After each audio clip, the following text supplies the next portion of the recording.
All right, I'd like to call this August 15th, 2013 Cookeville City Council meeting to order. Can we have a roll call, please? Councilman Anderson. Present. Councilman Woodford. Present. Mayor Swallows. Here. Vice Mayor Epps. Here. Councilman Albright. Here. All present. Thank you. Would everyone please stand for a moment of silence, followed by the Pledge of Allegiance.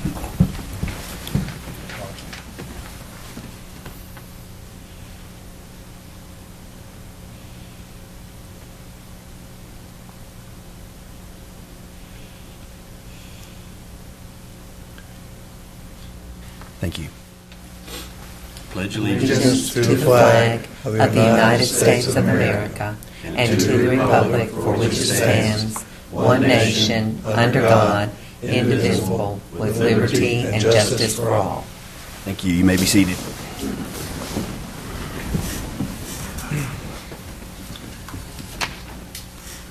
All right. Consider approval of agenda as presented. Do we have any additions, subtractions from the agenda? No changes. Motion for approval. So moved. Second. Vote. 5 yes votes. Motion carries. All right. Old business. Consider approval of minutes of council meeting held on August 1st, 2013. Have a motion for approval. So moved. Second. All vote. 5 yes votes. Motion carries. All right, before we get into the consent agenda, we do have somebody we would like to recognize. We always love to point out any employee that represents the city of Cookeville as well as they do. We got an email from a family that was traveling through Cookeville on I-40. And Mr. Jeff Crane, do you mind standing up? Would you come forward, please? Just right there, be good. Thanks. I'm going to read this email to you. Okay. Now, has anybody read this email to him yet? I read it to you. You did. Steal our thunder. So everybody knows, this is from a family driving through, and they sent an email to Mr. Kelly, Ronnie Kelly, because they didn't have a way to contact you. Said, I just wanted you to know what a fine thing one of your colleagues, Jeff Crane, did for me and my family this past Thursday. My wife and I were pulling a trailer with some furniture just west of Cookeville on I-40. One of the tires on our trailer blew out. I crept along the highway to the first exit, which I believe was Baxter Road exit. I parked out of the way and began to investigate the damage and try to resolve the matter. About that time, his two boys that were following him pulled in another vehicle, and they pulled in to help. The trailer wheel lug nuts are a different size from those on my vehicle and from those on my son's vehicle. So our lug nut wrenches would not fit the trailer lug nuts, and we quickly determined that we had a bigger problem on our hands than we originally thought. About this time, Mr. Crane happened by and stopped to see if he could help. Boy, did he. He quickly noticed that my trailer wheel was a Chevy model and then promptly went back to his house about a half mile away to get a spare Chevy wheel and tire that he happened to have on hand. He also brought a universal lug wrench and his hydraulic jack. In just a few short minutes, he had my old tire off and the new tire on. He even gave my son his universal lug wrench so that we'd all be better prepared if something like this happened again. Mr. Crane did not want to accept any payment from me, but I insisted. His motivation was clearly just to be a good Samaritan, to do a good deed for a stranger in need. I already had a favorable opinion of Cookeville as a town. But now I have an even more favorable opinion of your fine city. I should also mention that Mr. Crane still had his city uniform on and was driving his city truck. He mentioned that he had just put in an extra long shift at work because of all the recent rains, he was assuming. So it was clear to us that the city of Cookeville is able to attract and keep fine people on the payroll. Kudos to you for that. This is the best part. Mr. Crane is a good example to me and my sons. My family and I will pay his good deed forward. In this way, Mr. Crane has made a positive difference in our lives and in the world at large, for which I am very grateful. Please pass this note along to Mr. Crane, as he did not give me an email address. Best regards, Tim. I won't say his last name just in case. So we wanted to recognize you, and I actually want to give you a standing ovation if that's okay.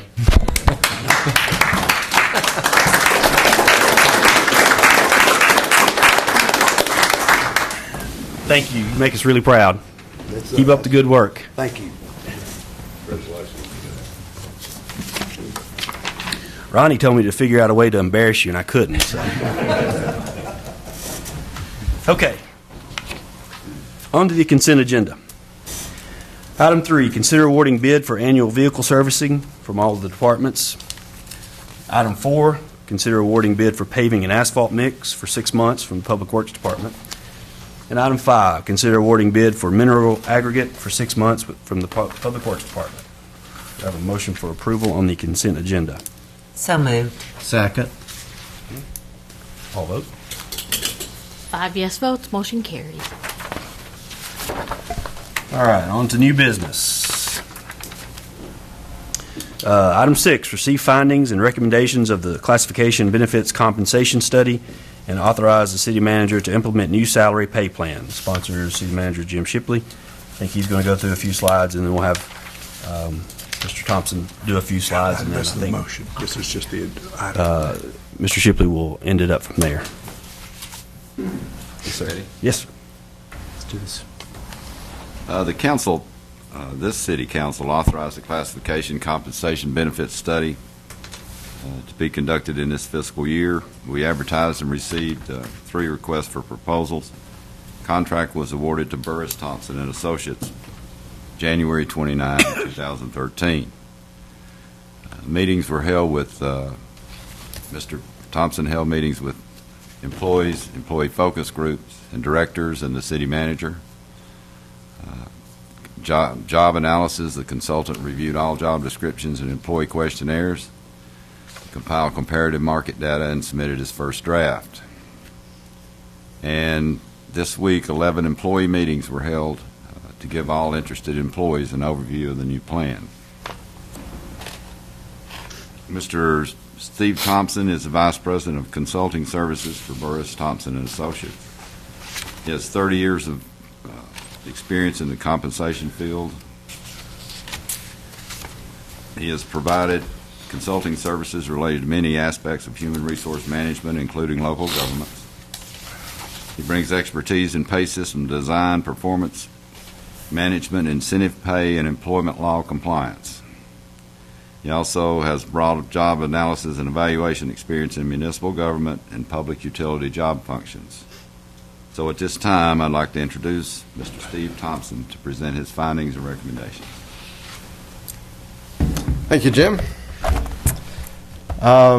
Appreciate the opportunity to present the information, findings, and recommendations from our study. I'd like to keep this pretty informal, so if you have any questions as we go along, it's probably the best way to process those. And we can also, after Jim does his overview with some additional slides, if there are any more questions at that point, I'd be glad to answer them at that point as well.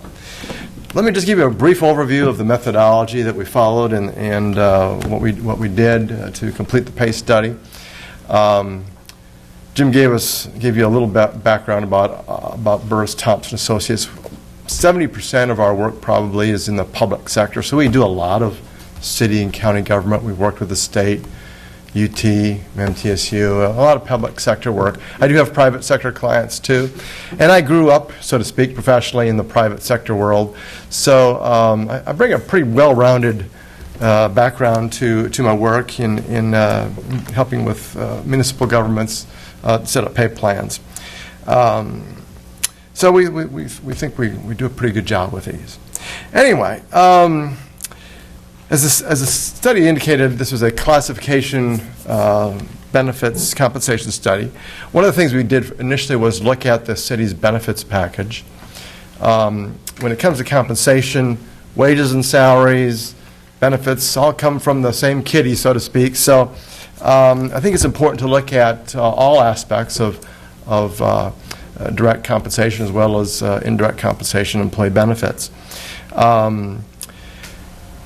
I have some clients that are very, very generous, even more so than you folks, with their employee benefits, and as a result, they feel it appropriate to target the market wages and salaries, target the market a little bit lower than other cities. I have other clients, their benefits packages aren't so good, and they would rather put their money in wages and salaries, and so they target the market a little bit more aggressively that way. And I have some clients that are pretty good all around and still target a little bit above average, depending on what they're trying to accomplish. So that's the reason we look at the benefits. This was not intended to be a real in-depth analysis of your benefits package. It was just intended to give us a little bit of insight to whether or not we wanted to recommend targeting the average or something above the average or something below the average when it comes to wages and salaries. So I'm just going to highlight hit the highlights. The strengths of your benefits package are clearly the health insurance and the retirement plan. The health insurance, your folks are contributing about half what typical employees are contributing towards their health care coverage. It varies a little bit, but about half, maybe a little bit more than half. But so your folks have got clearly a pretty good bargain when it comes to the health plan, and it's pretty good coverage. The Blue Cross Blue Shield plan is a very solid health benefits plan. We've got prescription drug coverage built into it. There's dental coverage built into it, so it's a very, very strong plan. On the retirement side, employees are not contributing towards the participation in the Tennessee Consolidated Retirement System, TCRS. Cities are split on whether or not employees are contributing to that plan. Some have contributory plans, some don't. But the fact that you're footing the entire bill, that kind of puts you a little bit above the fray on that. So those are your two real strengths. The other benefits, annual leave, sick leave, those kinds of things are pretty standard, especially when it comes to the public sector. But overall, your benefits package is above average.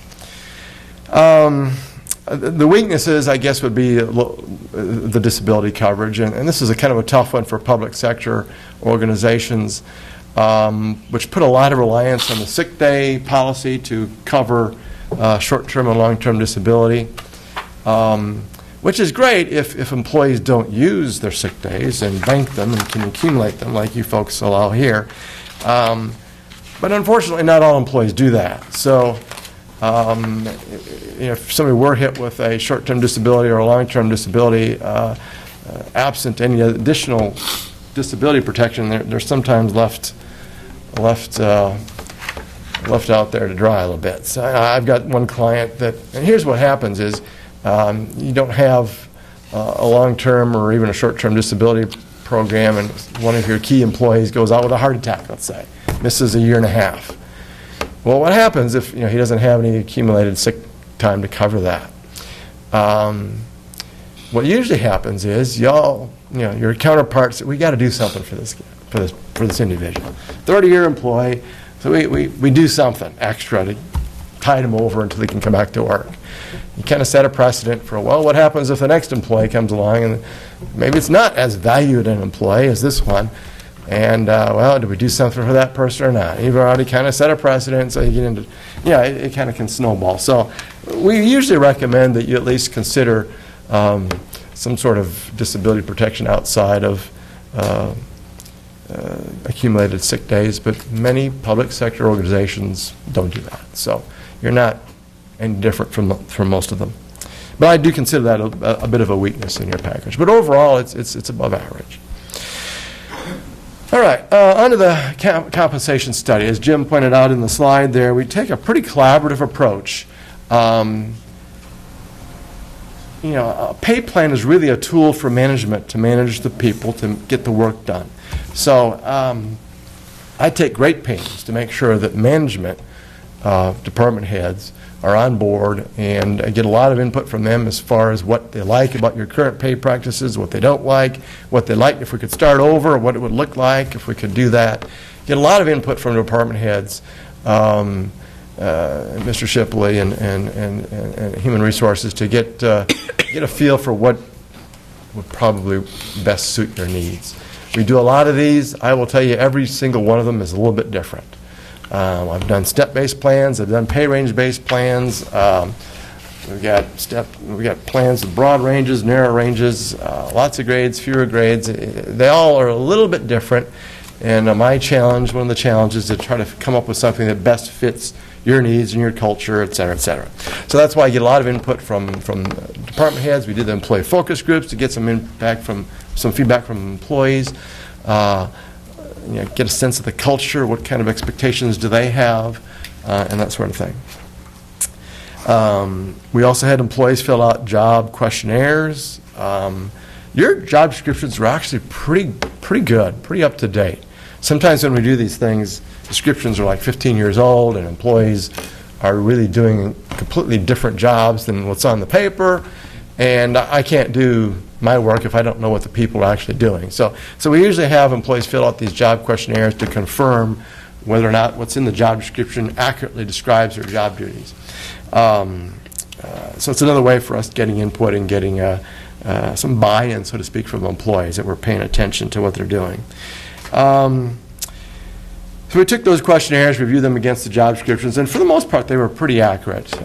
We also, when we talked to the individual department heads, one of the focuses was go through your organization, describe for me how the work is distributed, what the jobs are all about, who's doing what. That also gives me another opportunity to learn what the jobs are. And this is important because this is a market-driven approach. In essence, what we've done is market-priced every single job in the city based on competitive data. There's two sources of the data. If you turn to attachment 1 in the report, if you have in your binders there, the primary source of data was a set of benchmark cities selected by the city and myself collaboratively. Attachment 1 lists the benchmark cities and one public utility as well. Some people usually ask me, well, what factors do you look at in selecting the benchmark cities? There's usually two factors. One is proximity. Most of the people you hire for the city of Cookeville are probably from Putnam County, maybe some of the surrounding counties. But it's fairly local for most of your employees. So proximity is one of the keys to including cities that are somewhat labor market competitors, if you will speak, so to speak. On the other hand, it's also important, especially for senior level professional level jobs and department heads and senior level managers, to try to come up with a set of benchmarks that capture the complexities of those jobs. And probably the best proxy for that is population. So we've included some cities in here of similar population, even though they may not be close by. We've got Johnson City in here, which is a bigger one. We've got Maryville, which is a little bit more comparable in terms of population. But trying to capture the complexity of the jobs, trying to match demographics. Population is probably a best proxy for that. But we looked at the nature of the cities too. Situated on an interstate. You've got Tennessee Tech here. There's a little bit of a college flavor to it, so to speak. So we try to choose cities that kind of match demographics as well as population. And so we've got some that are a little bit larger, some a little bit smaller, but overall the average you see here is about a population of about 40,000, a little bit slightly larger than Cookeville at 31, but not tremendously so. So pretty comparable in terms of mix of larger and smaller cities. Any questions on how we chose the benchmark cities? Okay. All right. For most of your jobs, probably public safety being the primary exception, for most of the jobs, if you're going to hire somebody, you're likely competing with banks and hospitals and construction firms, a lot of non-government entities. So we usually recommend that cities look at non-public sector data as well, because that is where they're competing in the labor market. So we have a database that it's a national database that's updated quarterly. There's like 4,000 job titles and job descriptions in there, and it covers about 4,000 locations across North America. So we can actually hone in on Cookeville, Tennessee.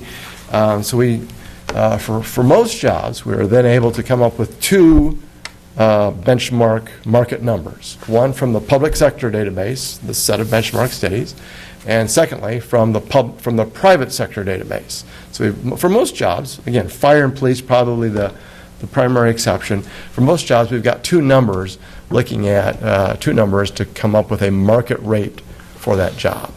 And so the market rate is merely the average of the public sector, the 22 benchmark cities number, and the private sector number. That average of those two is the market rate, average market rate that we determine for each job. Okay.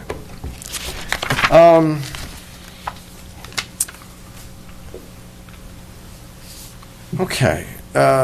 Once we've done that, we can compare your current actual City of Cookeville salaries to the market average for each of the jobs and come up with what was called a market index.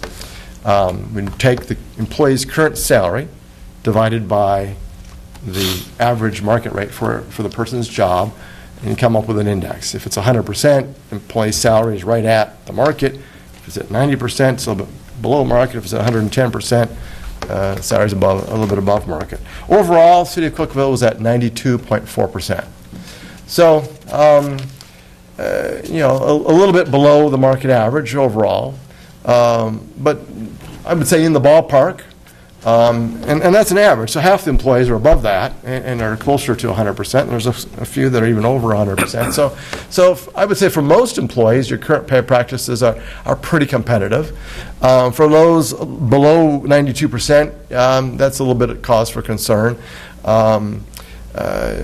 Those salaries might be considered a bit low unless they were recent hires. Most traditional pay plans are set up around the market rate, plus or minus 20% maybe. It's a pretty standard pay plan design in private industry and public sector too. So new employees are often in the 80%, 90% kind of thing as far as the salary index. That's not unusual. So recent hires with market indexes of 85% or 82, that's entirely appropriate. You don't want to see your long-term employees at that level. Those would probably be salaries a little bit too low. So overall, 92.4%. The middle 50% of the population, employee population, was between 84 and 100%. So that means 20%, 25% were above 100%. And 25% were below 84%. So not a whole lot of folks above, but some. 72 employees were below 80% of the average market rate for their jobs. So that would be, I would say that those 72 are paid probably below what they probably should be given our market target. Okay. All right, so now we've got the data. What do we do with that? We talked at some length with department heads about the current pay system, set of steps and pay grades. Some of the feedback we got was there were too many pay steps. I think it was 19, which is, it's up there. We do a survey every couple of years and used for the study. We had about 73 cities respond last year, and I think the average number of steps, for those that have step plans, and only about slightly more than half have step-based plans, the average number of steps was right about 12. So 19 steps clearly is a lot. Of course, it depends on how big the steps are, too. Your steps were smaller than some of the other cities.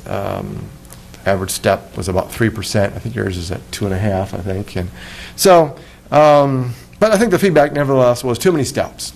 Some of the pay grades, the ranges were too close together. So we determined it probably would be best to start over rather than try to tweak your current plan.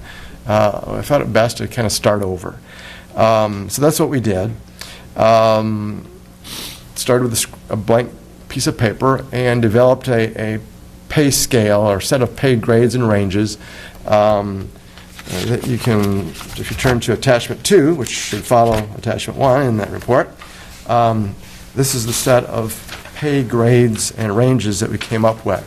Now, we did have quite a bit of discussion about pay ranges versus pay steps.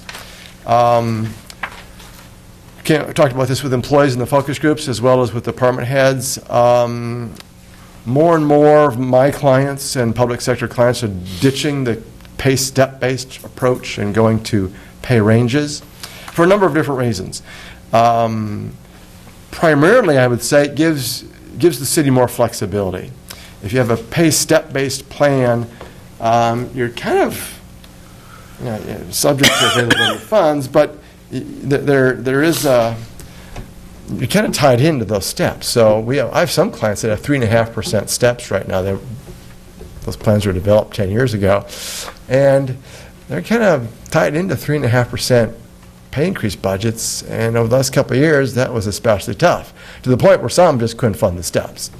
So if you don't have a step-based plan, you have complete flexibility as far as your pay increase budget each year, and can tailor that to your availability of funds as well as other factors. So flexibility is a key reason why why cities are getting away from step-based plans. The other factor is pay for performance. It's really, really difficult to do pay for performance with a step-based plan. What do? You give an extra step, you do half steps, all of a sudden you got quarter steps, half steps, extra steps. It gets really complicated. It becomes a payroll nightmare, and it's just tough to administer. Not impossible, but pretty darn tough. So cities that are really serious about pay for performance are going to a pay range-based system where you have a minimum and a maximum, and pay is managed within that range based on tenure and performance. So that's kind of where we ended up here after some deliberation. We had actually proposed both plans, a step-based plan and a pay range-based plan, and we went back and forth with Mr. Shipley and Human Resources and Mike and kind of went back and forth on whether we thought a step-based plan would be best, but we ended up with a pay range-based approach.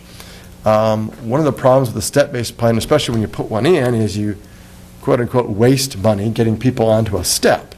And then from then on, you're good to go. But you spend a lot of money getting people to a step. With the pay range-based system, you don't have to do that. So you can spend your money more on where it needs to be in terms of getting people up to minimums or further down the road paying for performance. Okay, so we've got this pay structure. And then what do we do with that? So we need to figure out how the jobs get assigned to this pay scale, this pay structure. The way this works with a market-based approach is the jobs are assigned to the pay grade in this pay structure based on whichever midpoint most closely matches the market rate for the job. So for example, if you have a job that the average market rate based on the data comes out to be $43,300, you would look on here, in terms of an hourly rate, let's say it's $25 an hour. You would look at which midpoint most closely matches $25 an hour, and it happens to be $24.46 for grade J is what we're calling it. So that job would be assigned to pay grade J and would have the range $19.57 an hour to $29.35 an hour. That pay range would be assigned to that job. So all jobs are assigned to the pay grade for which the midpoint most closely matches the average market rate. So this is not a job content evaluation approach where some employers will look at a subjective evaluation of the knowledge and problem solving and mental effort and accountability, responsibility, physical hazards and working conditions, come up with some sort of evaluation of those factors and grade jobs that way. Very common practice 20, 30 years ago. Again, more and more employers in the private sector as well as the public sector getting away from that. It is kind of subjective. who does the evaluations. It's very time consuming. It's kind of a black box in human resources. You hear that a lot. And you end up with results that sometimes don't mirror the marketplace. So our recommendation most of the time is to really focus on a market-based approach. It's easily explained. Your job is evaluated based on how it's valued in the marketplace. You can come up with some fairly objective data to support that. And plus, it gives you the added advantage of making sure you're tracking the market to be able to attract and retain employees. It's pretty straightforward. So that's the approach we've taken. And whenever we give employers a choice, they usually pick the market-based approach because it's just simpler, seems more direct, and seems to end up with a more competitive pay plan. Any questions on how jobs were assigned to the pay grades, pay structure itself? I should mention that I oversimplified this a little bit. The pay structure itself, it's kind of a parallel process. You come up with a pay structure, overlay your hierarchy of jobs, and if we did have to tweak the pay structure itself to make sure we ended up with the right appropriate job classifications. For example, fire and police, you've got a very well-defined hierarchy. Okay, we had to tweak this a little bit to make sure that sergeants were ahead of a grade above police officers, and engineers were a grade above firefighters, and captains were above lieutenants, and that kind of thing. So you do tweak this pay scale up and down a little bit to make sure it fits the data and the jobs that you have, and you end up with the right, appropriate levels of jobs. So it's a little bit more complicated than just coming up with structure and slotting jobs in. It's a little bit of play there to make sure you end up with an appropriate result. Just you have a question. Yes, I do have a question. Actually, just for enlightenment, I really appreciate that all the data that you have actually taken the time to go over. Mm-hmm. One of the things I haven't heard yet, though, is like cost of living. I mean, one of the things that we like to talk about here in Cookeville is that our cost of living, in most cases, is much less than some of those cities that is like Franklin or Gallatin, et cetera, in Nashville, et cetera, Clarksville. We'd like to think our cost of living is a little bit less. It may not be, but we'd like to think so. Was that involved in the criteria that you used to evaluate this process? Well, if you're right, if you look at the set of cities, it's probably somewhat biased towards higher cost of living areas. Those happen to be probably some of your primary competitors in terms of the labor market. I just came from Nashville. It's not an easy commute, but I know people that do commute back and forth. So, and you're talking about Juliet. It's a little bit easier, and Lebanon. So some of those are on the far stretches of being direct labor market competitors. And we've got some in here that arguably the cost of living is even less than Cookeville. So on balance, it's probably a little bit biased towards more pricier markets, but not tremendously so, I wouldn't think. We do have, when we set this pay plan up, we have some choices in terms of parameters. One being, when do you set the planning date? When are we going to take the snapshot of the market? We chose July 1, 2013, which is a pretty conservative, date. One could argue that you implement the plan, and we're going to implement it October 1st.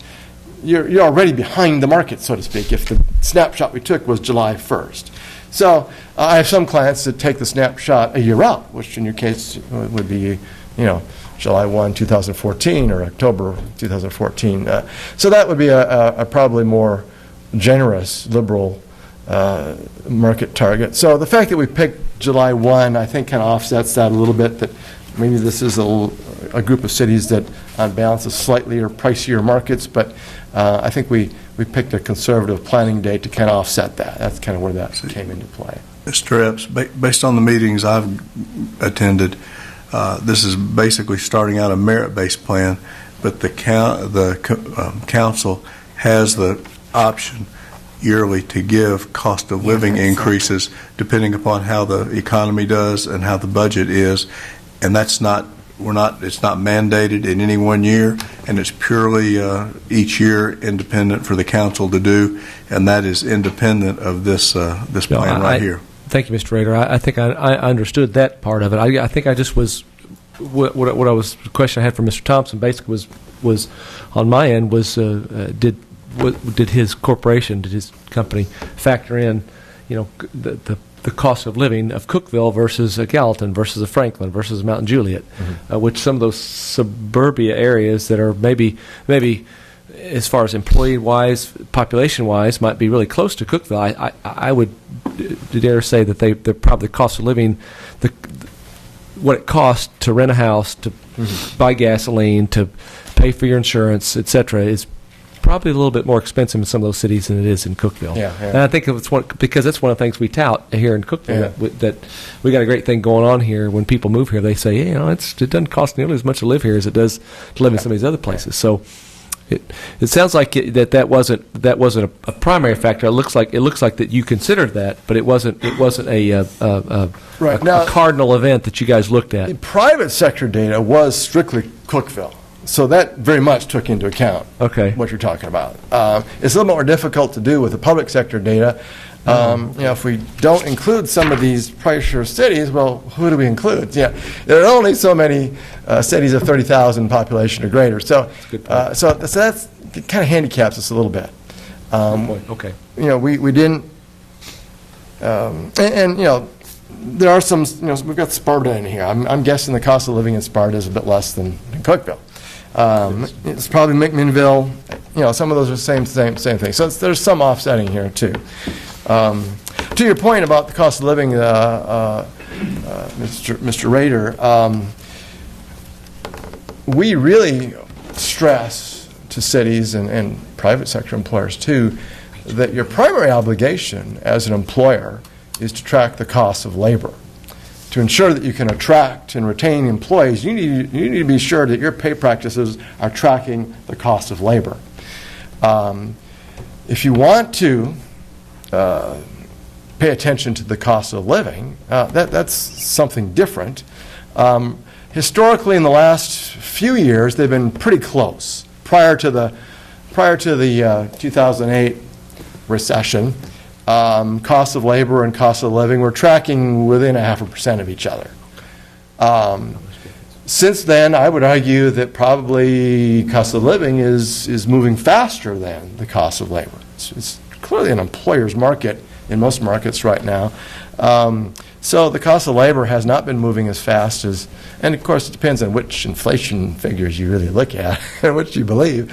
But by most measures of inflation, cost of living is probably advancing a little bit more quickly than the cost of labor. But that could change, and I think you need to.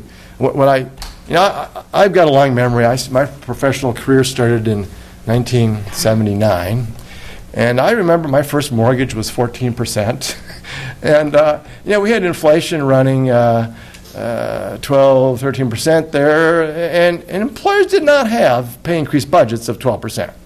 So I think you plant a seed. If you plant the seed in employees or population's mind that we're going to track cost of living, what if cost of living were to go up to 12% or 8% even?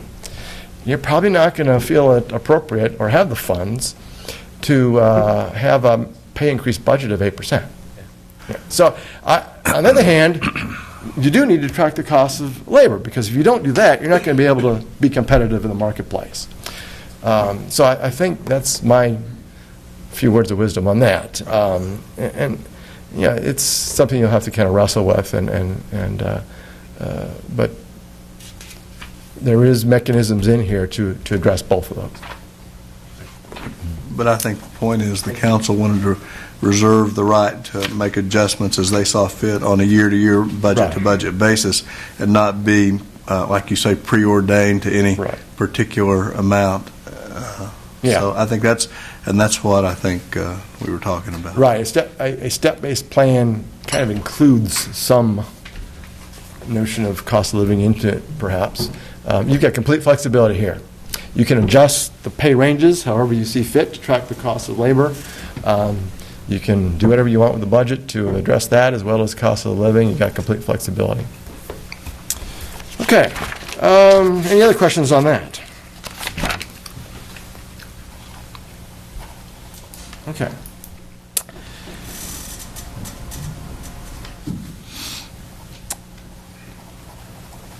All right. As far as implementation of the plan, and the city did a lot of work on coming up with what they thought would be the best way to implement this.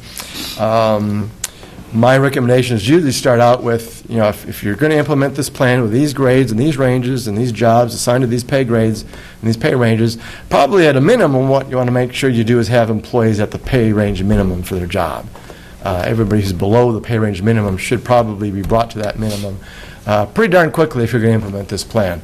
If you don't, then what are you going to do with new hires? You're going to bring them in at the minimum? Well, if you got people below the minimum, that doesn't make sense. So you really have to bring people up to the minimum pretty quickly upon implementation of this pay plan. That's the least thing you can do. The city determined that what they would like to do is implement the plan beginning October 1st, 2013. So there are 55 employees right now who are below the proposed pay range minimum. So it was determined we're going to take those people to the pay range minimum. And then at the same time, it will be an across-the-board 3% increase for all employees, all eligible employees. So employees that, if it takes less than 3% to get to the minimum, we'll get the additional amount to make up for the 3%. So everybody's going to get at least 3%. Those that are further than 3% below the minimum will get more than that to get to the minimum.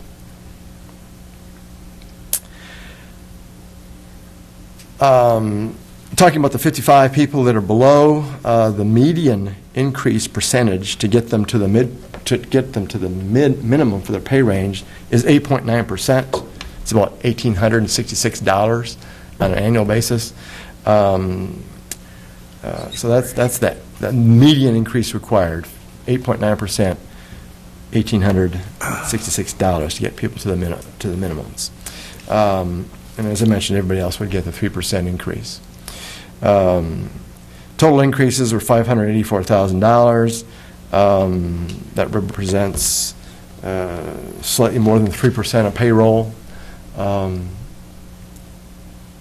your new salary market index, after all of that, is 95.6%. So you've moved from 92.4 to 95.6 of market.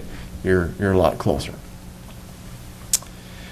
And then effective July 1, 2014, the pay steps, I should mention that in the current fiscal year, if people were scheduled for a step increase, they would get that, right? So this is kind of phasing out the old plan and phasing in the new one. Beginning October 1, 2014, all step increases are done, and from then on, it's a pay-for-performance approach where employees' pay increases will be tied to performance. And, of course, there's a factor for the market. Usually it's not a purely merit budget. There's usually some factor in there for tracking the cost of labor. But it would pretty much be a pay-for-performance system. Budget will drive the increases as opposed to steps. The steps kind of drive the budget. And this way, the budget gets to drive how you want to advance employee pay. And over time, one of the findings that we determined through focus groups and discussions with department heads was there were some pay compression issues. Supervisors making not a lot more than their subordinates. New employees making more than older tenured employees. Some of those inequities over time will be addressed through this plan. It gives you a lot of flexibility to do that. Any other questions? The bottom line is, this is an individualized plan, so each individual employee is judged on his own merit and his own evaluation within that pay range, and not just a broad stroke for everybody, no matter how they perform. Yeah, you what can you're do trying the to say. broad strokes if you want, but yeah, I think what the intent is that this would be a performance-based plan based on individual performance. I haven't seen too many cities interject a team component, but I do have one public sector client where we do have, there's a team component and an individual component to performance, so that's not out of the question, but most choose to do an individual-based, focused performance evaluation. Other questions? This methodology makes sense? If pretty much follow what we did here? Pretty clear. Pretty much a market-driven approach. We're going to more of a private industry approach to performance-oriented salaries. It's a big challenge for public sector. I will not deny that. Measurement of performance in the public sector is kind of tough, probably more so than it is in the private sector. But to the extent you can come up with measurable, at least observable performance criteria specific to each job or job family, the better off you are. The key is what are you measuring? What are you evaluating? To the extent you can define objective, measurable, at least observable criteria, you've got 90% of the battle won. Most of the time when pay for performance falters, it's because there's a review done at the end of the year, and the boss is trying to figure out how to evaluate the employee. The employee has no clue what they're being evaluated on, and it's a he says, she says, whatever kind of a conversation, and it falls apart pretty quick. So the key is coming up with, ahead of time, at the beginning of the performance period, what are those criteria that the employee is going to be evaluated on. Even if it's kind of subjective, you can at least describe what this performance is going to look like. And to the extent you can do that, the better off you'll be. Thank you. Thank you. Thank you, Mr. Thompson.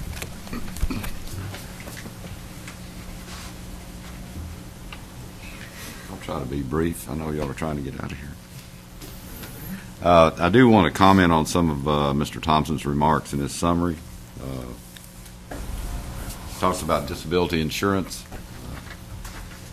and I think he touched on this. We do not offer short-term disability program or long-term per se, but we do allow employees to accrue a significant amount of sick leave. We also offer a leave share program to employees that are on leave absence because of an extended illness or injury, where other employees can donate their vacation time to the affected employee. How about that? We do allow our employees, which we don't have to do, to exhaust all their sick and vacation leave before they are placed into the Family and Medical Leave Act program.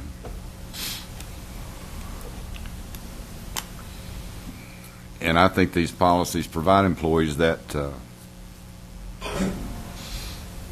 disability insurance, so to speak, at least short term, if they do not use all their sick time.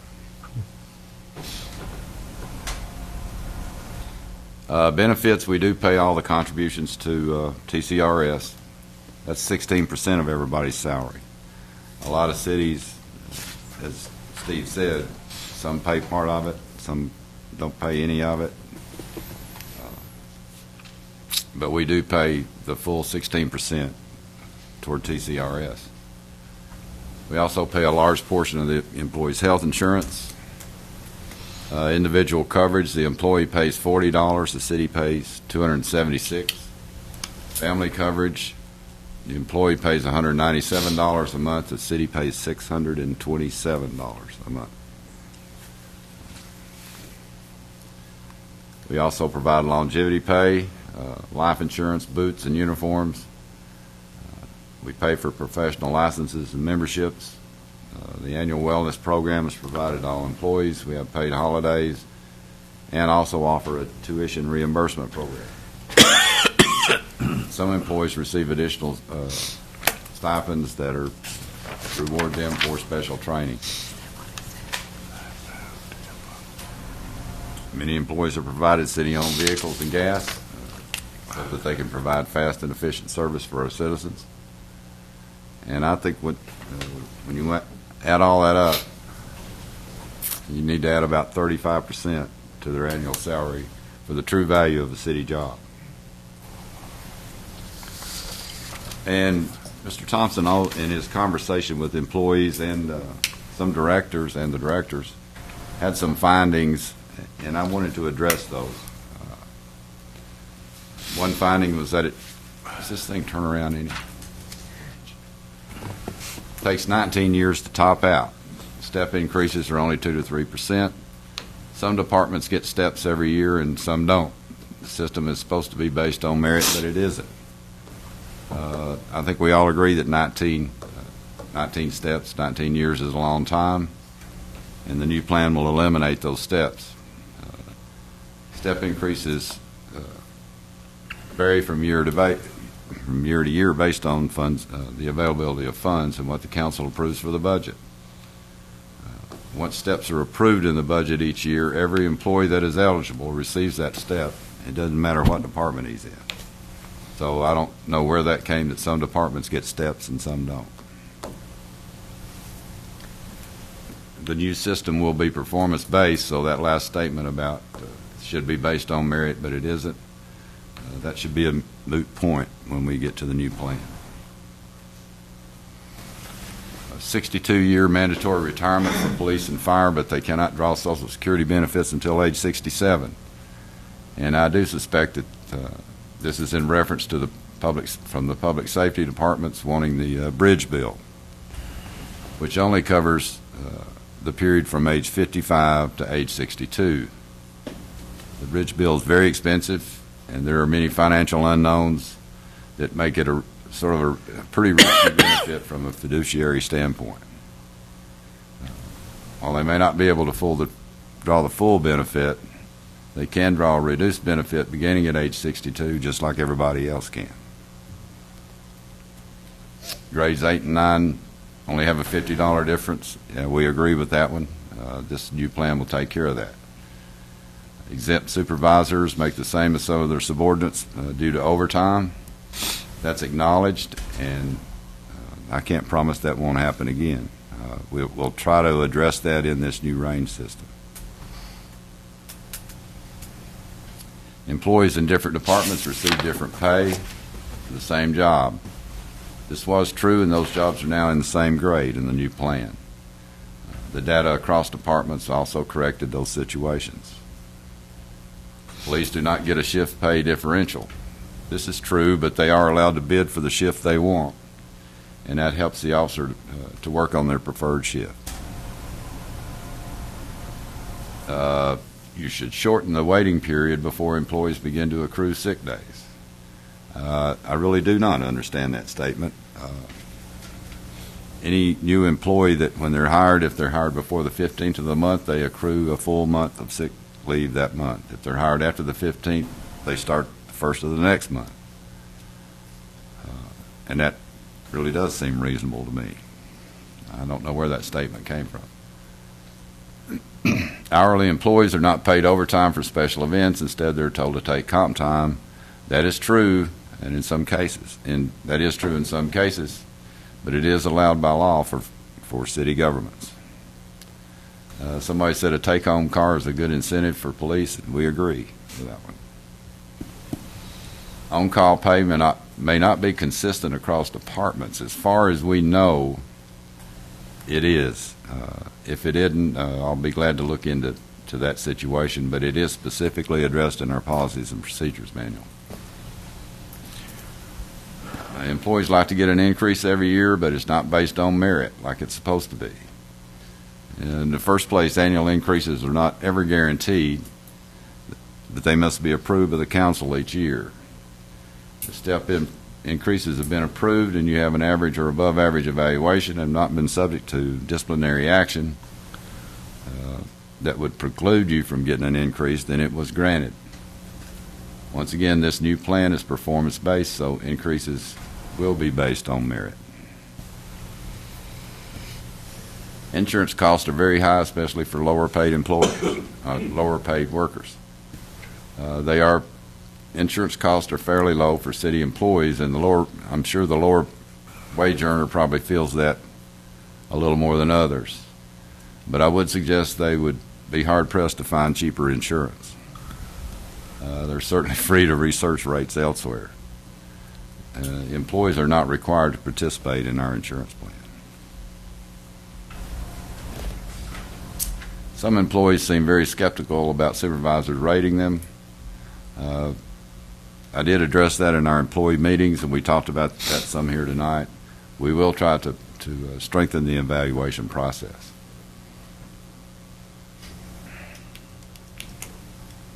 You clicking there, Gail? Okay. I do agree that merit pay will be a challenge to administer it effectively.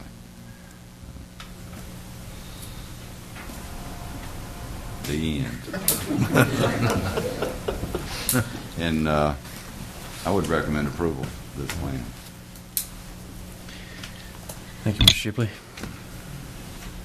Motion for approval? Mr. Mayor, I'd like to make a motion to authorize the city manager, Jim Shipley, to implement this plan beginning October 1st, 2013. Second. Questions, comments from the council?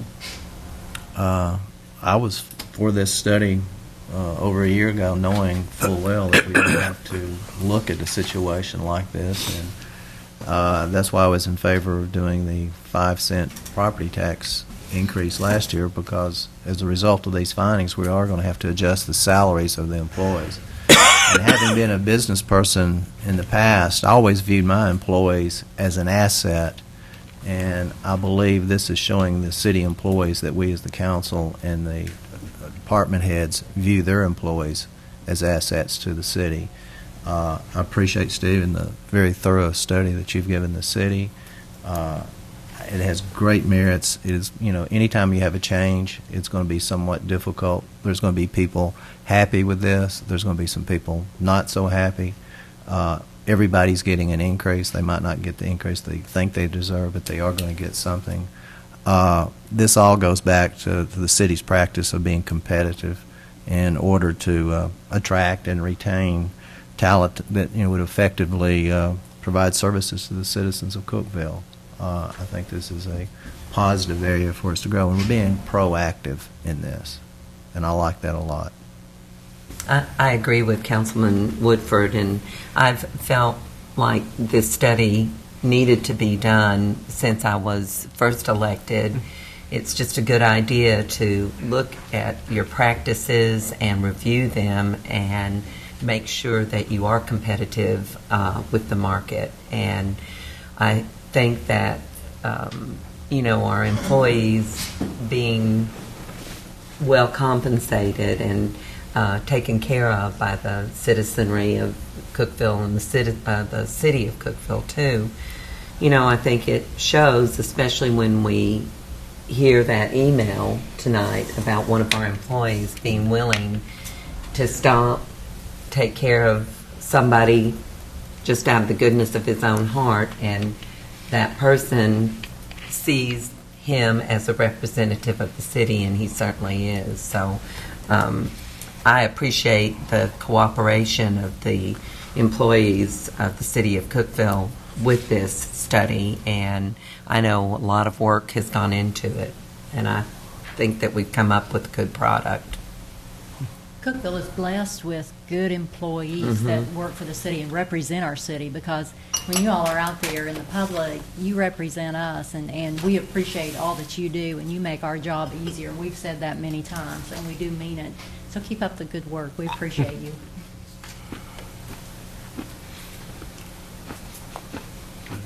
Got anything? You say something? Yeah, go ahead. I guess we're all going to say something.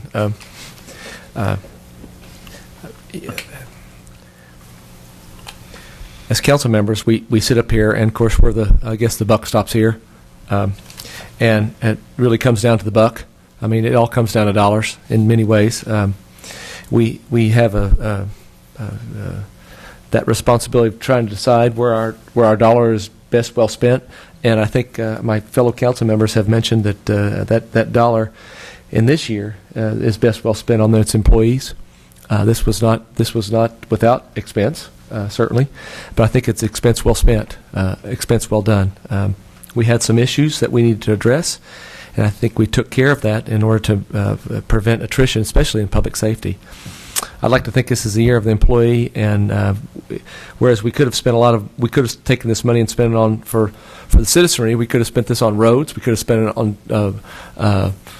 on utilities, we could have spent it on a number of different things. But however, this council and this administration has decided that they want to take this money and spend it on their employees. Which I don't know which council member said that, which is probably one of our best assets that we have here, as we saw tonight in that email. So I really appreciate all the work that's been done in this, and I appreciate each and every person here that does their job for the city of Cookeville. Alma, you're right. It makes our job a lot easier. Yeah, I think a lot of the workers here at the city, they take a lot of pride in what they do in this city, and I'm assuming Mr. Crane did what he did not because he makes the big bucks, but because he does a lot of good work, and he's proud of his job and proud of his city, and wanted to help somebody out. So, we started this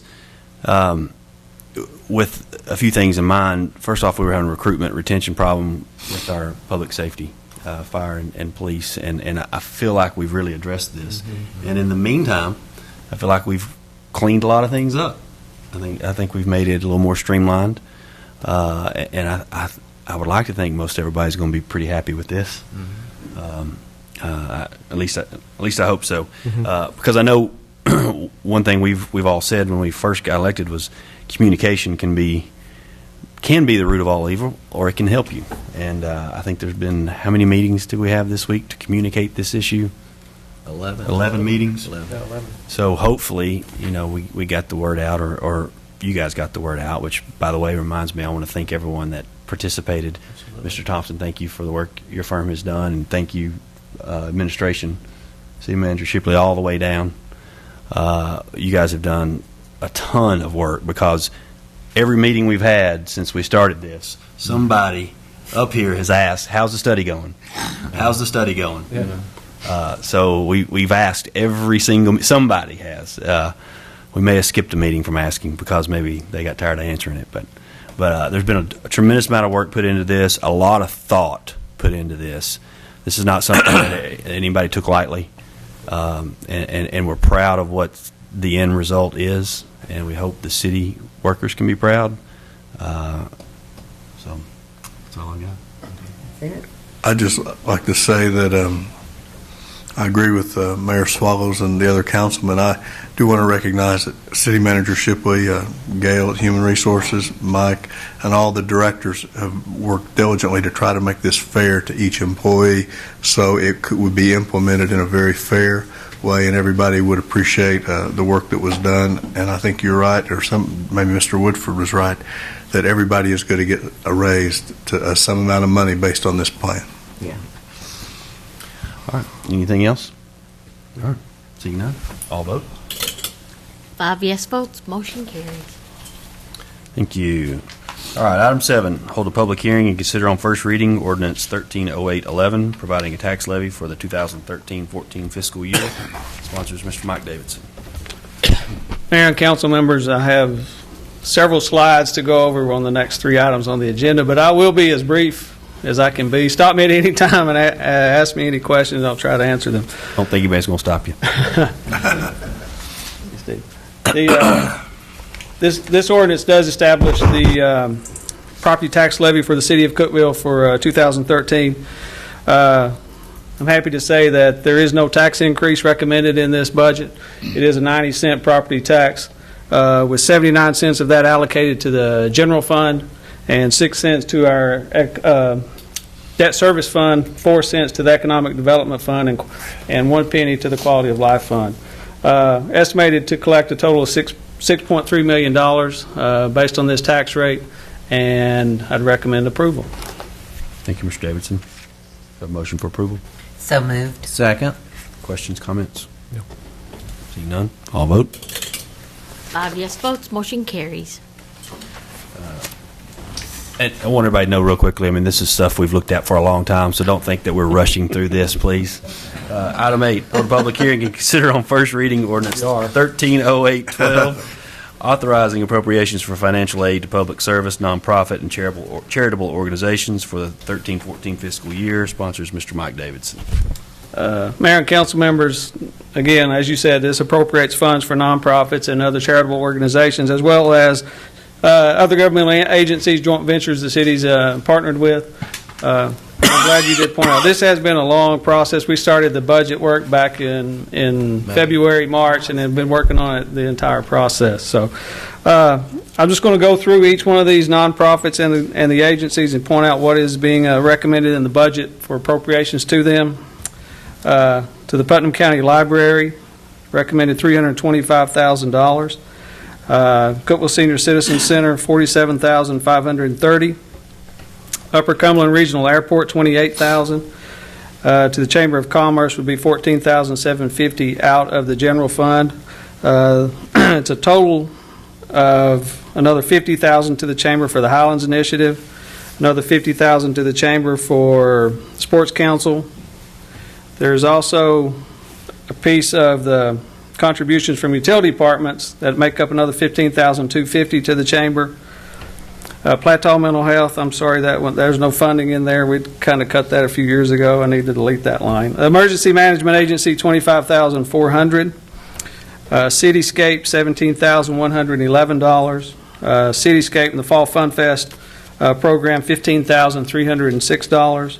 The Tennessee Heritage Rail Trail program, $6,769. The Cookeville Arts Council, $18,608. Cumberland Arts Society, $1,900. It's not in here. The Tennessee Rehabilitation Center, $48,589. The Clean Commission, $9,000. The Meals on Wheels program for UCHRA is $1,901. Genesis House, $11,407. Helping Hands of Putnam County, $11,407. WCTE TV, $5,000. Another $5,000 for WCTE related to advertising for the city of Cookeville. The H.J. Stevens Center for Child Abuse, $2,377. Kids Putnam, $6,000. Upper Cumberland Drug Court, I'm sorry, that's zero. I need to delete that line as well. 13th Judicial District Adult Drug Court is $7,500. The Putnam County Imagination Library is $10,000. Court-appointed special advocates, $1,500. Cookeville Children's Museum, $1,500. The Child Advocacy Center, $4,000. And the Putnam County Veterans Organization, $8,000. So a total of $733,555 for joint ventures and other nonprofits, and I'd recommend approval. Thank you, Mr. Davidson. Do I have a motion for approval? So moved. Second. Questions, comments? One comment.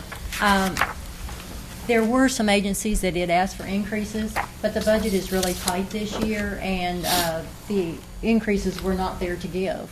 So it's not that they might not have deserved it, but it's something that if you don't have the money, you can't do it. I agree. We do what we can. Anything else?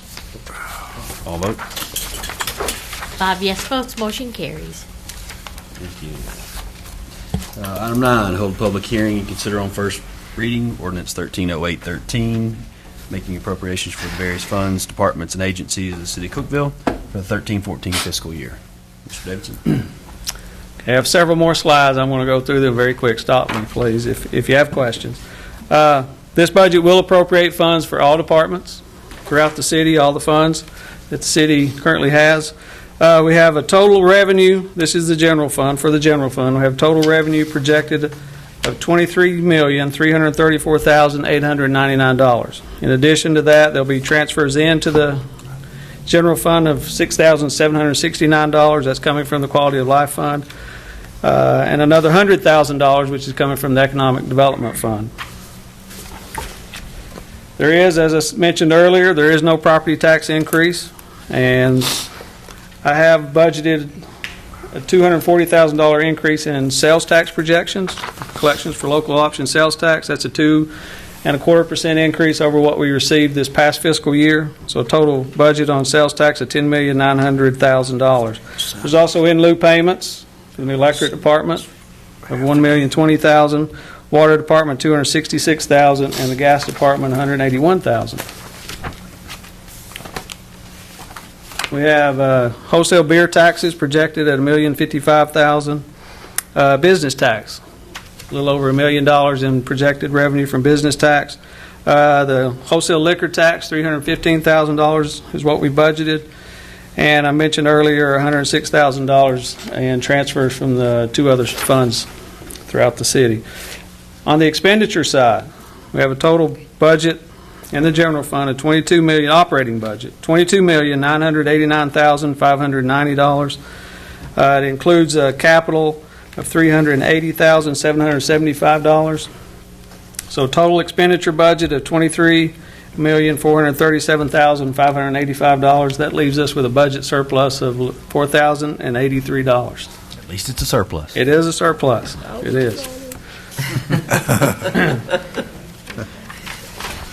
And just to point out just a few things, it does fund that the general fund budget does fund the $733,000 we talked about earlier for the joint ventures nonprofits. Additional increases of $62,000 in utilities. It does fund in this budget 2 new positions, or not new ones, they're part-time positions, moving them to full-time in our leisure services department, and adds another part-time position in leisure services. Total cost of that is $30,000. I do want to point out that I have budgeted in the budget potential increases in our health insurance premiums. And what this will do is later on this fiscal year, we're still looking at claims. And if the claims continue, we may have to look at raising the premiums. And that's the premiums that not only employees pay, but what the city pays as well for those employees. So this goes ahead and appropriates those funds. If we determine we need to raise those premiums, we'll come back to you later with that recommendation. But this just sets those funds in the budget if we need to raise that on the city side. So they're appropriated if we need to do that. Total cost of that's in this budget is $310,000. It also funds the increases that Mr. Thompson mentioned earlier related to the employee salaries. So those are included in this budget as well. Again, the total budget, $23,437,585 for the general fund. The general fund started this year. It's a little better fund balance than that. It's around an $8 million fund balance is what we ended up at the end of last year. We did decrease the fund balance near what we thought we would this past fiscal year. So we got a fund balance that will add the $4,083. The surplus will go to that, and then hopefully, if everything works out, we'll still be around an $8 million fund balance next year.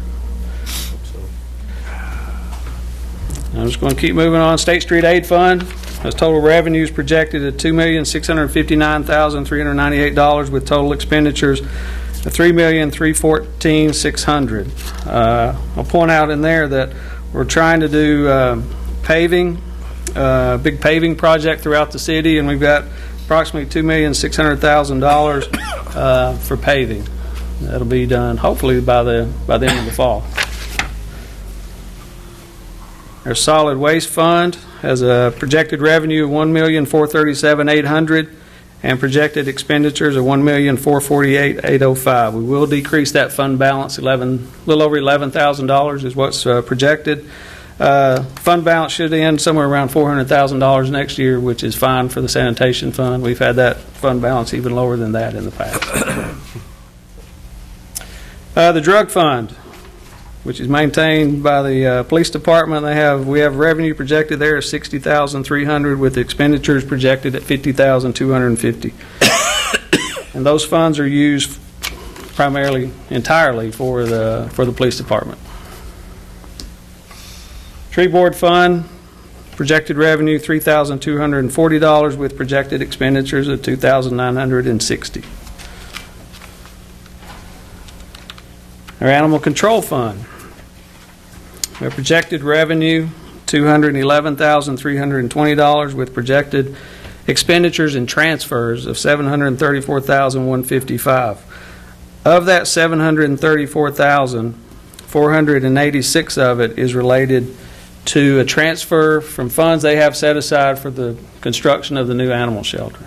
So once we open the bids on the new animal shelter and see what those bids are, we potentially may transfer that money over to our capital projects fund and look at a bond issue potentially to construct that new animal shelter.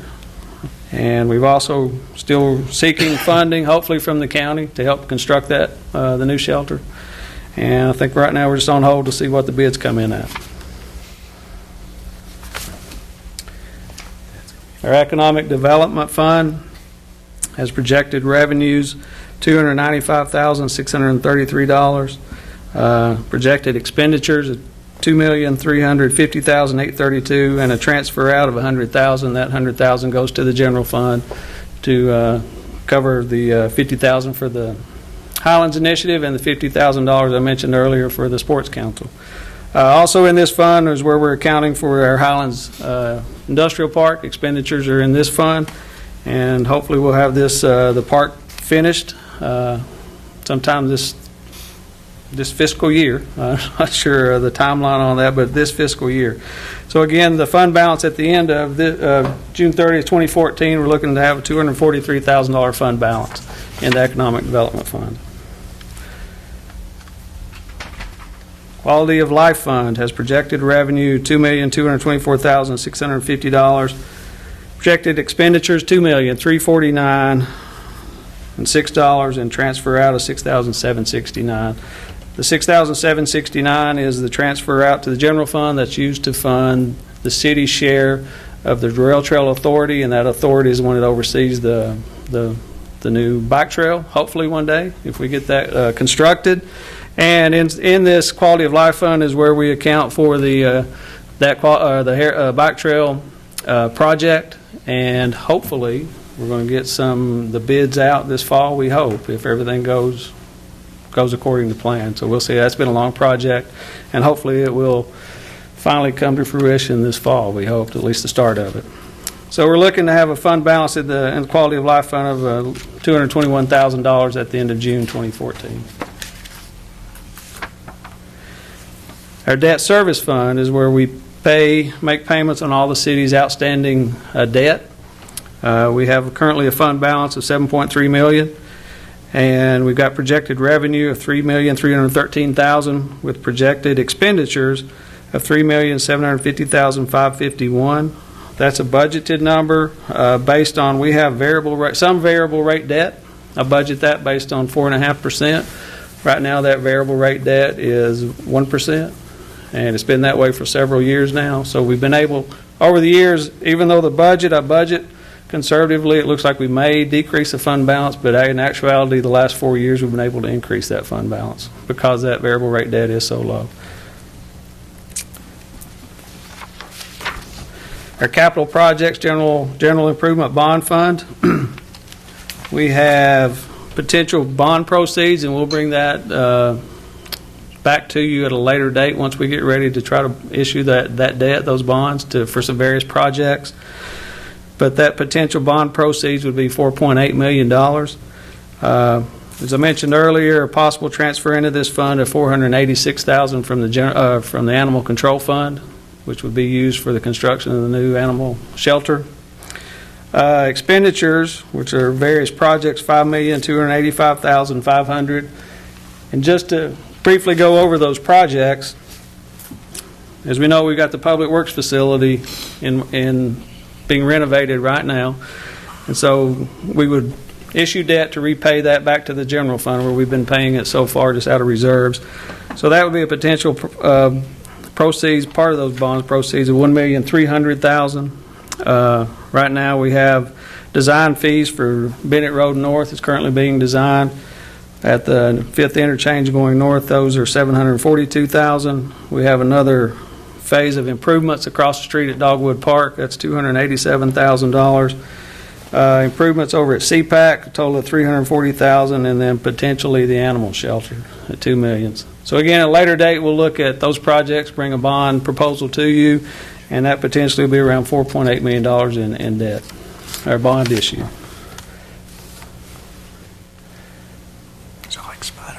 In our Employee Health Insurance Fund, currently have a fund balance of $3,600,000, a little over $3,600,000.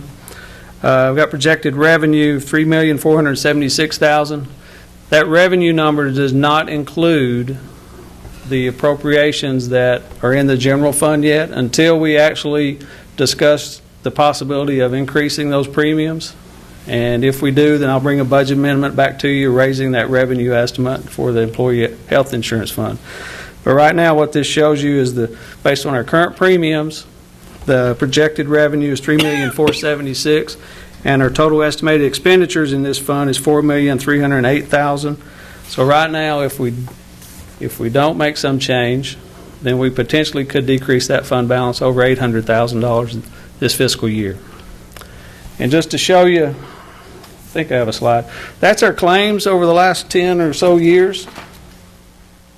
And you can see back in 2010, we kind of hit a peak in our health claims.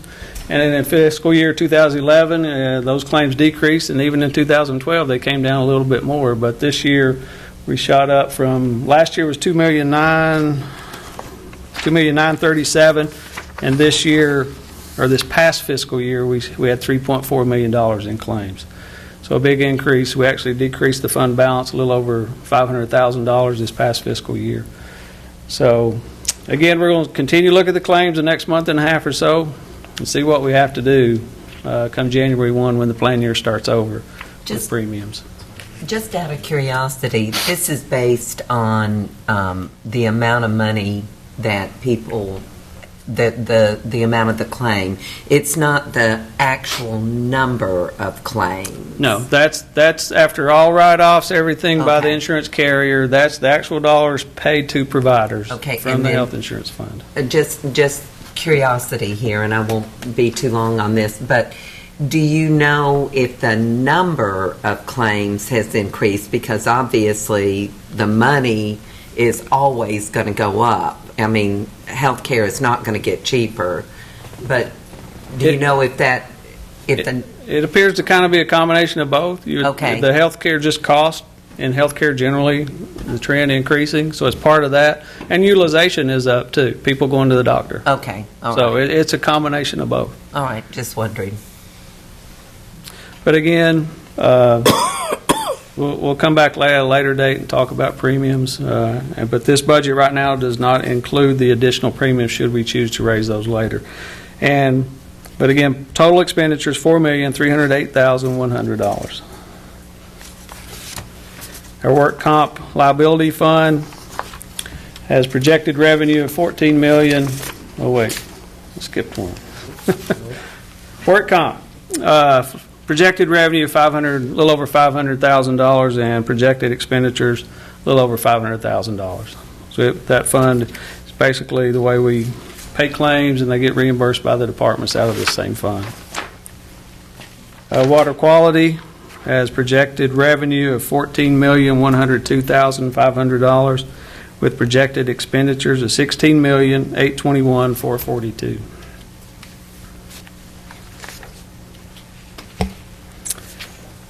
Our electric department, projected revenue $56,892,344, with projected expenditures of $59,423,246.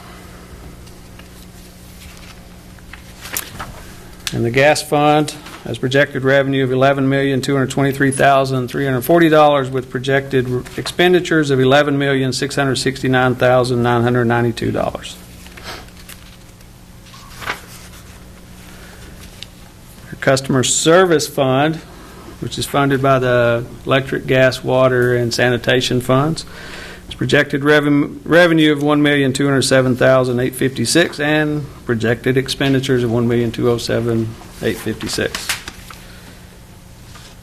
And the last budget is the Cookeville Regional Medical Center. They have a total revenue projected of $283,155,250, with projected expenditures of $310,572,530.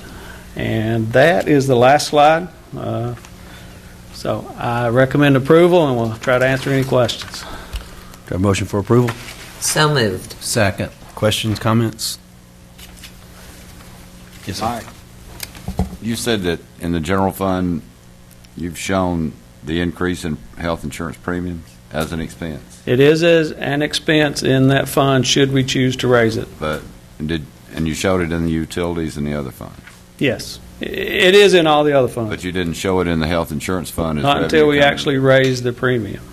Yeah, I just Which- went ahead and budgeted, that way I don't have that budget amendment. I just have one budget amendment related to the revenue in the employee health insurance fund, if we But your choose to raise it. projections, if we do something with the premiums or If we plan do changes something or with the whatever, premiums, that 800,000 will go way down, right? it'll drop down to somewhere around $200,000 decrease. Still a budget deficit in the employee health insurance fund this fiscal year of around $200,000, not Which is $842,000. tolerable. Yes.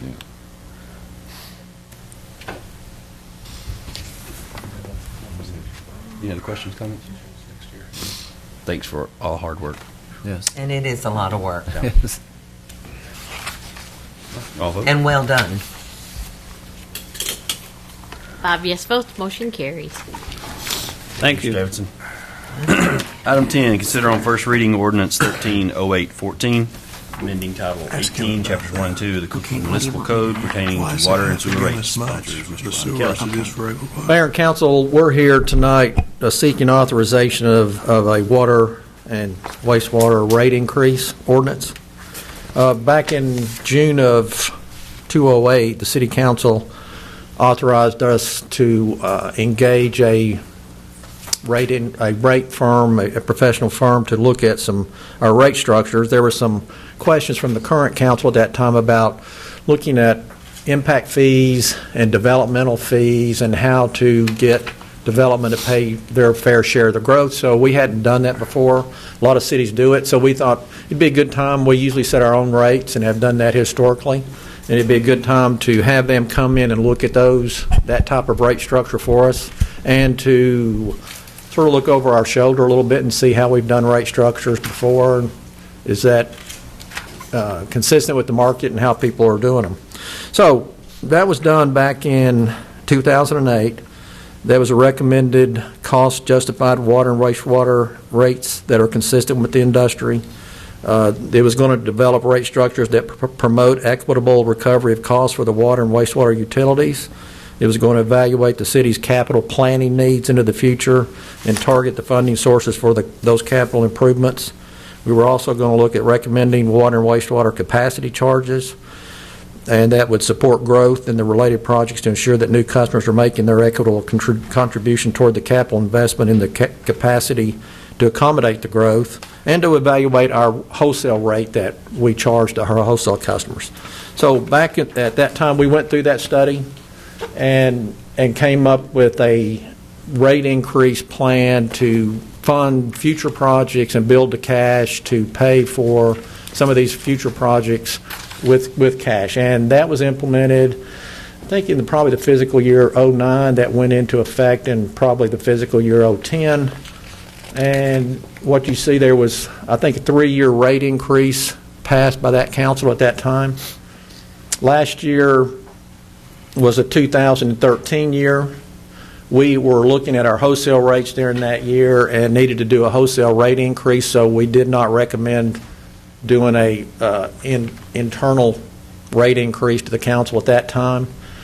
And so if staying on the scale, we're back out to the 2014. We were looking at our projected capital improvement projects out into the future, and felt like we needed to get back on track with this study and to go ahead and get those rate increases passed. That's the wastewater.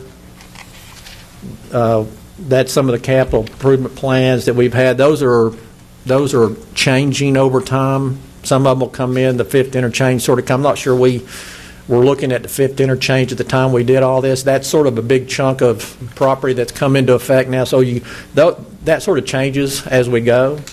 But that's what we were looking at over the future, to see how we were going to fund some of these projects and build that fund over time. I put in your packets some of how we compare with our current rates compare, and then how they would compare to other cities our general size if the council decides to go ahead and implement this. I'm trying to think, well, I had a sheet here. What it would mean to a residential customer in the sewer, and I have the water up there. Let me get to the sewer. There's a sewer customer. It would be a total increase on a typical residential bill of about $1.25 a month is what it would be for a typical water or sewer customer. The water customer would see a typical residential user is about a 56 cents a month increase. We'd recommend your approval and be happy to answer any questions. Thank you, Mr. Kelly. Have a motion for approval. So moved. Second. Questions, comments? Mr. Kelly, I do have a question, and I think you've explained this before, but I'd like you to explain it again. The rates for users of water within the corporate limits of the city of Cookeville would be 3.07 per 1,000 gallons, right? That's correct. And then when you look at the sewer, why is the sewer so much more? It's more expensive. Oh, Sewers is all, historically, sewer's always been underfunded and water's sort of taking up the slack. mm-hmm. We're trying to get a true cost, and most cities are moving to true cost. Okay. And sewer is a lot more expensive than water. And Okay. it's just the way it is. Well, I'd like to compliment you on the way you're running the department, Oh, because some yeah. of our near neighbors, like Oak Ridge or Lebanon, they're paying nearly 50% more. So Yeah. kudos to you for a good job well done. Well, we're growing. That's a good thing. If we're not growing, that's a bad thing. We're growing, and that growth means our utilities have to grow with that. And I just appreciate the previous councils, 2008. Were you there, Alma, in 2008? Yes. That 2008 council having the foresight to implement this policy, because I've been around a while too, where you've got administrators, government, local and government folks that don't take the time to have that foresight, okay? And it ends up being kind of a knee-jerk policy, and you just have to do what you have to do. I appreciate the foresight that the previous council has had and your department's had on trying to make this as painless as possible. And $1.81 for the average customer's bill is a small price to pay for the growth that Cookeville's going through and the opportunity that this growth is going to have for us. So it's a small price to pay, and I'm going to go ahead and vote for this because of that. Thank you, Ronnie. Well, and I think it speaks well of how proactive the city of Cookeville is when it comes to all things financial.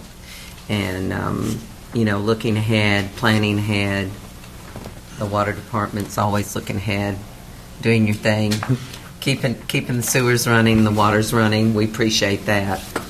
Yeah, this was, and this is not for just all growth. This is also helping to rebuild. We're redoing a lot of our 1930 sewers, and so a lot of this money is also being used just to rebuild infrastructure. Got a lot of big projects coming up. So, getting ready for them. Any more questions? I'll vote. 5 yes Thank you. votes, motion carries. All right, item 11, your mayoral appointment to the Putnam County Senior Citizens Board of Directors. I would like to recommend Mr. Randall Petrie for the Senior Citizen Board of Directors. Councilman Albright spoke to him, asked him if he would serve, and he agreed. Then I actually followed up a call to him, and he said he had just come off of another board, and it's kind of his goal is to always serve on a board, which is very admirable. At the right time. Yeah. So he's looking forward to the work and maybe challenges. With every board comes challenges. So I would like to recommend Mr. Randall Petrie for the Senior Citizen Board, and I bring that to you in the form of a motion. Can I make that motion? Oh, you can make, yes, you can. I'd like to make that. Usually, you're the one that usually does all this, but I know Randall quite well, and he is a quality person. Is that? You can go ahead and make a motion, Phil. Oh, well, we don't have to make a motion. Well, I'll make a motion anyway. It's a Mayoral motion. appointment. Yeah. It's an appointment, but Yeah. Okay, well, I messed up. You second it. Go ahead and make your motion. I'll make a motion. All right. We have a second. Yes, we did. Oh, second. I'm not used to being second. What a dumb head. Councilman Albright, you want to third that?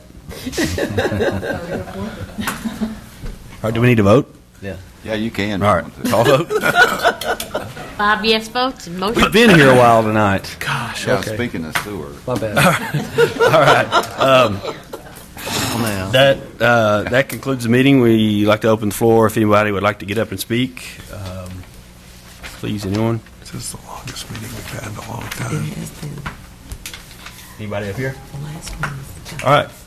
Meeting's adjourned. the guns.